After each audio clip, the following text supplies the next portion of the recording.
in Melbourne. With no new cases reported overnight, so today is a zero day. There were 32,767 test results received today, so we want to thank each and every one of those nearly 33,000 Victorians who got tested yesterday. That is critical to our public health response. It's critical to containing this virus. Test, track and isolate only works if people with symptoms and others who are called to test because of attendance at exposure sites and things of that nature come forward and get tested. So we're deeply grateful to every single one of those nearly 33,000 Victorians who did so, and I'd encourage anybody with any symptoms at all to attend a testing site. There's nearly 200 of those across the state. Waiting times are right down, be around an hour and a half at the most. That's the reports we're getting, and we'll get your results back to you as soon as we possibly can. When you think about it, we've done 142,000 tests, a very strong average of almost 30,000 tests a day over the last 5 days. So today's message really is thank you very much to each and every one of those Victorians who've come forward and got tested. We've got to keep those numbers up. We've got to keep people coming forward and getting tested. That's critical to our public health response. And to pulling this up, that's how we'll get more 0 days and have real confidence that our public health response is working. To do so many tests and have no new cases is a testament to the coronavirus detective work that's being done by our dedicated team and the partnership that we have with the Victorian community. Everyone's got a part to play, and I'm very pleased to say many tens of thousands of Victorians are doing just that, coming forward and getting tested. I want to acknowledge as well that there's the best part of 2,500 close contacts who are at home. They're doing their ISO to protect all of us, and I send a message of gratitude and support to them.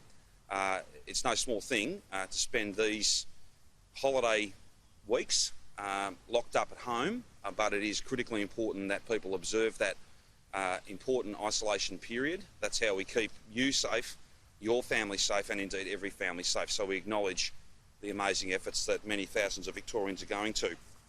Beyond that, if I can just explain why it is I've come back today, Victoria has led the charge on many of the issues that will be considered at National Cabinet tomorrow morning, and I'm back to make sure that those things that we have led on become part of our national coronavirus response. Whether it's pre-flight testing, treating flight crew no different to treating return travellers and assuming that they've all got this virus, and particularly in the context of the new UK strain, which is a super infectious strain of this virus, together with developments in South Africa, the United States. You've heard me say many times that so many parts of the world are on fire when it comes to this virus, and now with these new strains that are much more infectious than that which we've been dealing with an R0 number of 4, perhaps more, so every person who gets it's giving it to 4 other people. If that gets in here and gets away from us, there'll be no pulling that up. That's why some of these additional measures that Victoria has pushed and led the way on are so important, that it is critical that they're agreed to at National Cabinet tomorrow, and to be my expectation that they will be.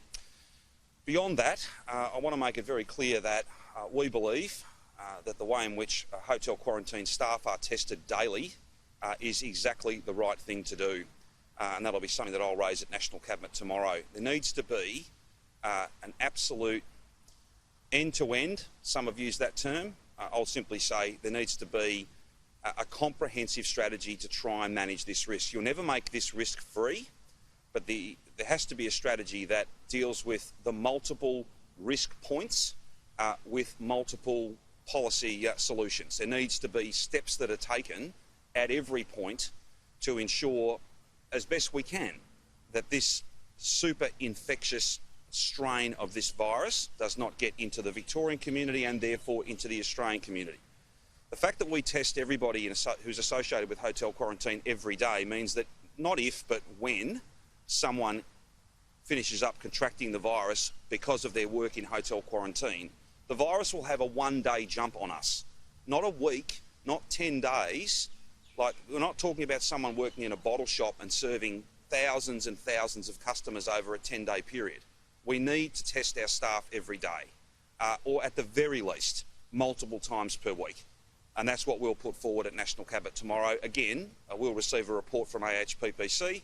No doubt that'll be something that they look to, but I'm very confident that the fact that we are testing, We've done we're close to 35,000 tests in hotel quarantine staff alone.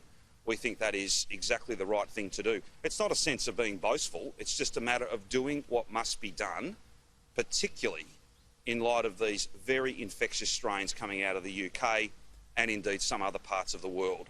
If you want to manage risk, then we've got to have all of these responses at every single point. We'll never make it risk-free, but we'll all have, I think, greater peace of mind and greater confidence that we're doing everything possible if all those potential points of transmission, potential breach points, if you like, are the subject of a daily or at least multiple tests per week. That way, the virus only has a very short head start, a very short jump. I dare say that that type of arrangement stops Northern Beaches happening, therefore stops what's happening in Melbourne. And we can flip it around. A problem in Sydney is a problem here, a problem for the nation. A problem in Melbourne is a problem for the whole nation. We're all got to work together, and we are. But that's a point that I'll make tomorrow. We need to be testing our staff much more frequently.